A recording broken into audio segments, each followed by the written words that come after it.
Hello friends, Radhe Radhe. Welcome to my vlog. कैसे हैं आप सब लोग? मैं उम्मीद करती हूँ आप सब लोग बहुत अच्छे होंगे। तो आज है दिन 14, पापा का श्राद्ध। तो पापा के श्राद्ध में हमने घर पे खीर बनाई थी और 11वीं में जैसे कि हम अमावस पे करते हैं वैसे ही प्रसाद भोग लगाते हैं। और साथ ही आज हमने ना पापा के लिए पूजा रखवाई थी एक मंदिर में, और वो मंदिर है शास्त्री पार्क एसडीएम कोर्ट के पास। तो वहाँ पर हमारे जो पंडित जी हैं, मतलब जो हमारे घर पे सभी तरह के पूजा पाठ करवाते हैं, उनकी चल रही थी श्रीमद् भागवत कथा। तो पंडित जी ने बोला था कि पापा के श्राद्ध वाले दिन तुम वहीं आ जाना और वहाँ सुबह पूजा करवाना, और वहीं ब्राह्मण भोज भी हो जाएगा। तो हमने सोचा कि चलो दोनों काम हो जाएंगे, पूजा भी हो जाएगी और श्राद्ध भी हो जाएगा। तो इसीलिए हम आ गए थे मंदिर में सुबह ही, पूरी फैमिली। और यहाँ ना ठाकुर जी के ही नहीं, बल्कि आप जिस भी भगवान की आप प्रतिमा के दर्शन करोगे, इतने सुंदर दर्शन है कि मैं आपको क्या ही बताऊं। मतलब आपका ध्यान नहीं हटेगा, बहुत ही सुंदर दर्शन थे। यहाँ मैं पहली बार गई थी इस मंदिर में, और बहुत ही प्यारे दर्शन थे। आप लोगों को कैसे लगे दर्शन ज़रूर कमेंट करके बताइएगा। और यहाँ पर हम कराएंगे पापा के लिए पूजा, और साथ ही ना हमने पापा के साथ साथ अपने जो पितृ हैं, देवी देवता हैं, उनकी भी पूजा करवाई थी। तो फर्स्ट टाइम हमने इस तरीके से पूजा कराई थी, तो मैंने भी बहुत सारी चीज़ें नहीं देखी हैं कि इस पूजा में ये वाली पूजा होती है। तो आप लोग भी देखिए और आप लोग बताइए क्या आप लोग भी इस तरह से पूजा करवाते हैं कभी। तो चलिए, हो गई है यहाँ पूजा की तैयारी और करते हैं पूजा पापा के लिए और अपने घर के बड़ों के लिए जो अब इस दुनिया में नहीं रहे।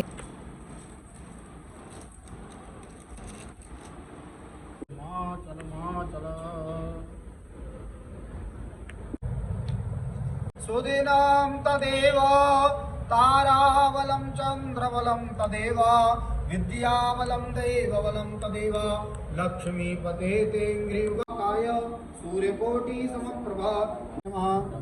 ओम। तो इस तरीके से यहाँ हो गई है पूजा की शुरुआत। और देखिए, इस परात में ना पंडित जी ने दूध, जल और फूल पत्ती और हल्दी डाली है, तिल डाले, और इसी में जल में पितरों की पूजा होगी। तो आप भी देखिए कैसे पूजा हुई है। मेरे लिए तो ये फर्स्ट टाइम था, मतलब मैंने फर्स्ट टाइम देखा कि ऐसे भी पूजा होती है। और साथ ही मैं आपको दिखाऊं कि दोनों पंडित जी ने कितनी सुंदर यहाँ पे ग्रह वगैरह बनाए हुए थे, क्योंकि यहाँ पे श्रीमद् भागवत कथा चल रही है। और दालों से इतना सुंदर बना रखा था कि मैं आपको क्या ही बताऊँ, बहुत ही सुंदर। ओम प्रचेतास्त्रिप्यताम् ओम भृगुस्त्रिप्यताम्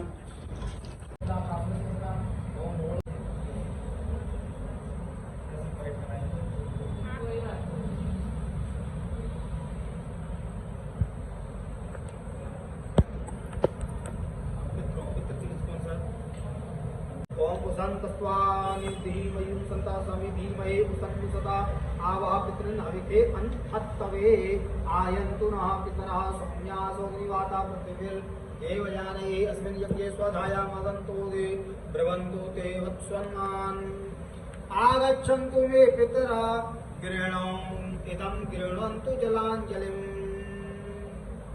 इसी तरह यहाँ पूजा हो गई है अच्छे से संपन्न, और विवान बहुत एंजॉय कर रहा था मंदिर में, क्योंकि मंदिर में पंडित जी और हमारे अलावा कोई नहीं था। तो इसे लग रहा था जैसे घर में ही पूजा हो रही है। उसके बाद हमने तुलसा महारानी की पूजा करी और श्रीमद् भागवत महापुराण की। फिर हमने करी आरती। आरती के बाद भोले बाबा को जल चढ़ाया, और फिर पंडित जी के भोजन की व्यवस्था करी। उन्होंने भोग लगाया और भोजन पाया।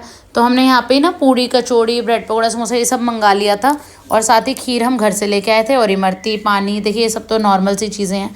ब्राह्मण भोज कराने के बाद पंडित जी ने कहा तुम लोग भी यहीं बैठ के खाओ, क्योंकि तुम सब ने भी सुबह से कुछ नहीं खाया। फिर हम भी मंदिर के प्रांगण में बैठ के वहीं प्रसाद पा के घर आए। घर आते आते हमें बज गए 4, क्योंकि देखिए पंडित जी थे, बातचीत करने लगे, पूजा कराई। 2-3 घंटे कहीं नहीं जाते अगर आप कहीं जाते हैं तो। नेक्स्ट डे मॉर्निंग में थी अमावस। तो अमावस पे हमारे घर पे 16 पूड़ी निकाली जाती हैं बड़ों के नाम की। जैसे 16 कनागत यानी श्राद्ध होते हैं, तो ऐसी 16 पूड़ी निकाली जाती है जिसमें सबके नाम की हो जाती है। जो कोई रह भी गया या हमें नहीं पता है हमें करना चाहिए, तो अमावस के दिन हम उन सबके नाम की करते हैं। इसी पे हम थोड़ी थोड़ी खीर और सब्जी रख देते हैं, और इसे 11वीं में भोग लगाते हैं। और ये जो 16 पूड़ी है ना सारी, ये ऊपर छत पे चली जाएंगी कौवे के लिए। साथ में ही 2 पूड़ी गाय के लिए निकाली है और कुत्ते के लिए भी। तो ये शायद सभी के घर में होता है, सभी लोग कौवे, कबूतर, वो कौवे, गाय, कुत्ते की रोटी निकालते हैं, ब्राह्मण भोजन कराते हैं। तो बहुत सारी चीज़ सभी के घर सिमिलर है। बस मुझे डिफरेंट ऐसा लगता है कि डिफरेंस ये है कि कई लोग ना रोटी बनाते हैं, किसी के यहाँ मैंने सुना कच्ची पक्की रोटी बनती है, किसी के यहाँ मैंने सुना रोटी से निकालते हैं, और हमारे यहाँ पूड़ी से निकालते हैं। तो आपके यहाँ कैसे करते हैं कमेंट करके ज़रूर बताइएगा, रोटी से या पूड़ी से। उसके बाद कपड़े निकाल दिए थे दीदी ने पंडित जी को देने के लिए, और पंडित जी के थाली और दक्षिणा रख के और जल फेर दिया, और अब ठाकुर जी को भी साथ ही भोग लगा दिया था। देखिए हम पंडित जी की थाली और अपने घर में जो ठाकुर जी का भोग है ना वो सबसे पहले निकाल देते हैं, फिर काम बाकी सब बाद में करते हैं। अब ये दोनों भाई चले गए हैं पंडित जी को देने उनका प्रसाद और क्या बोलते हैं कपड़े।